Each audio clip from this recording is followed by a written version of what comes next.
Ladies and gentlemen, Abalonyx is a Norwegian startup in nanostructured materials. The name is derived from a snail, not because of the velocity of motion, but because it has a fantastic nanostructured shell. That's where we started our developments. 2 years ago, we had a visit from Japan. They advised us to use the same sort of technology to develop a sort of material to be used for transparent electrodes on the front side of flat panel displays and solar cells. These electrodes need to be conductive and transparent to let the light through, and conductive to lead the electricity away. So the industry standard today is ITO, indium tin oxide. There are two problems. The volume of these products increase rapidly. The screens are becoming bigger, and there is a need or a demand for perhaps rollable products. So indium tin oxide is brittle. It will break if you roll it. And the other problem is indium is a byproduct from zinc production. So if you don't produce more zinc, you don't get more indium. So by 2015, we absolutely need a replacement. So there is a 5-year perspective. The target market for this type of family of products or materials in 2015 is estimated to be $5 billion US.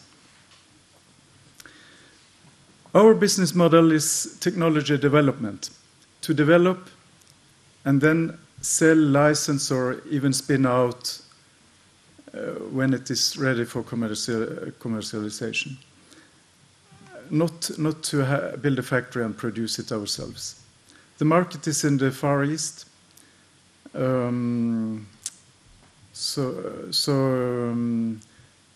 This how we develop businesses. We identify a market like we did 2 years ago, and we verify that we have a team that we think will be able to handle this problem. We established a relation to potential customers which will be industry. We are somewhere in the middle of the value chain. Our customers will be in the upper part of the value chain below the end user, who could be, for example, Samsung. So then we established funding, for example, until now by applying to the Research Council of Norway. And then comes the development phase, which we are in the middle of. And we try to keep a dynamic customer relation to check that we are on the right track. Who are we?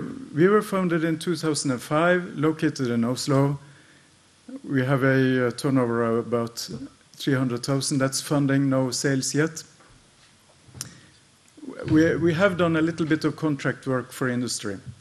My background is from a research organization where I worked a lot with industry, American industry, where I really learned about industry thinking, and I learned something else. I learned how long a project takes in real life.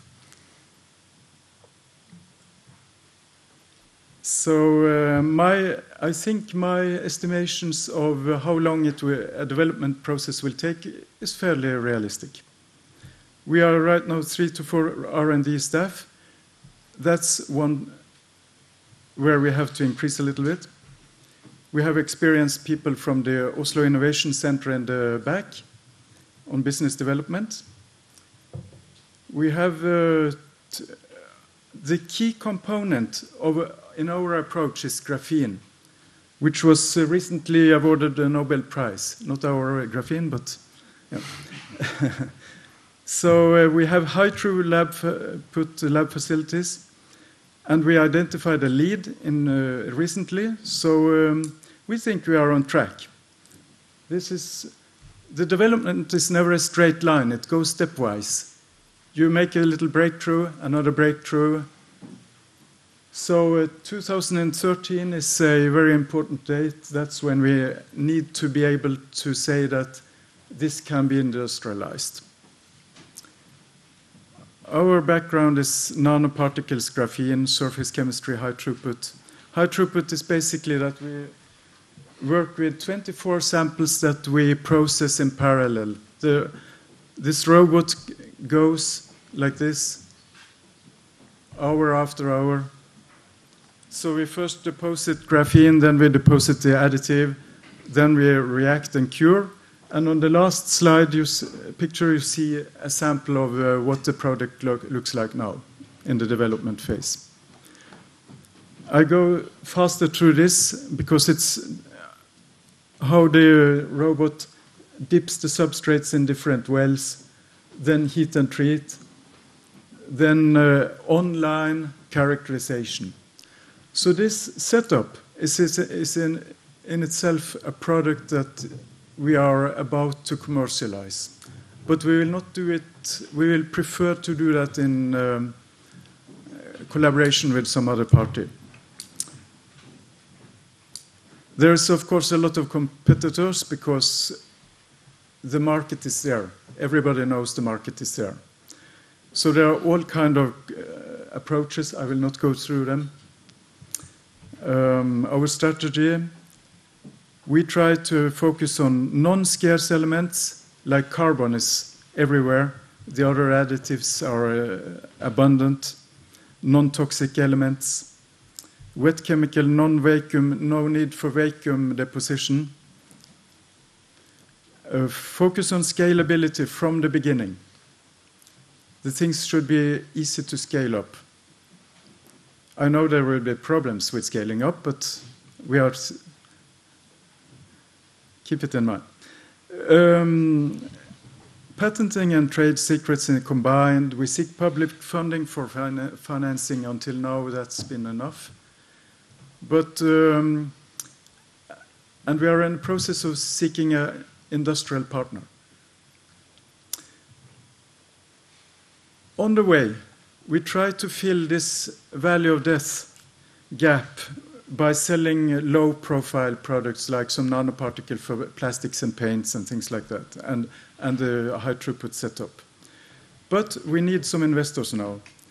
Until the really important milestone in 2013, we have estimated we need 1.8 million from investors.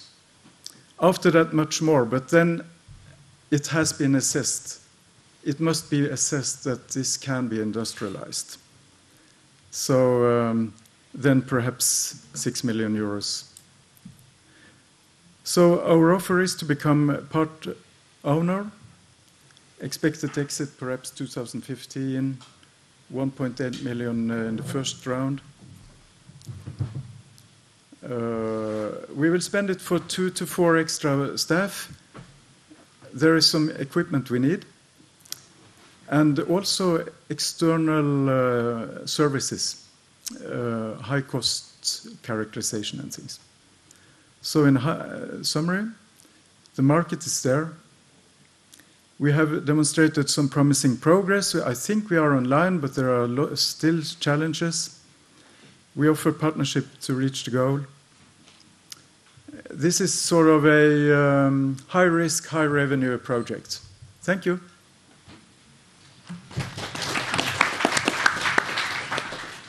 Thank you for this great presentation and also wonderful timing. Questions from the panel, please. My one question is, I'm not so expert in this area, so it may be a fairly basic question, but what is the problem that your technology is solving in the market today?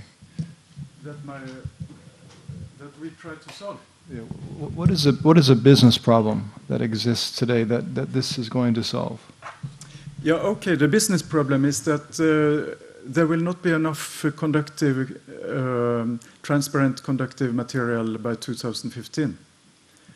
The price of indium will skyrocket because the supply is will be only very limited. And we cannot make all the solar cells and big flat big screens without transparent electrodes. Okay, continuing from that, I took from your presentation that the non-toxic material is one of the major advantages, but could you quantify some of the, let's say, other targets, like on price point and the volumes, compared to some of the other technologies which are either there or under development at the moment? Quantify and... like what is your, I don't know, price per square centimeter or price per meter or whatever the measure is? Yeah, the coating must be extremely thin, because graphene is black. So it must only be like 4 monolayers. And the challenge is now to achieve sufficient conductivity from between these layers and between the different particles.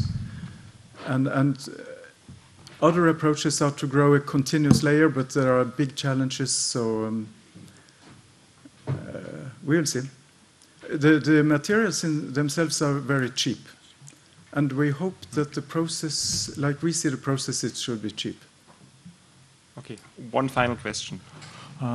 You mentioned as business model an IP licensing model, yeah?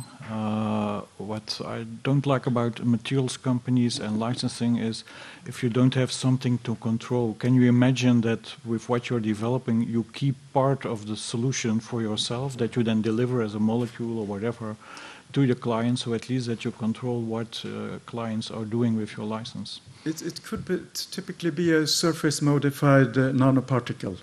Okay. On the other side, I've heard that the big companies don't like to rely on one supplier. What's your comment to that? That's also true. So you need to take care of second supply, etc. But certainly in the beginning, you need to have something to control the system. Yeah. Okay, that's maybe a good point to break here. I think maybe some additional discussions afterwards. Thank you again, and thank you.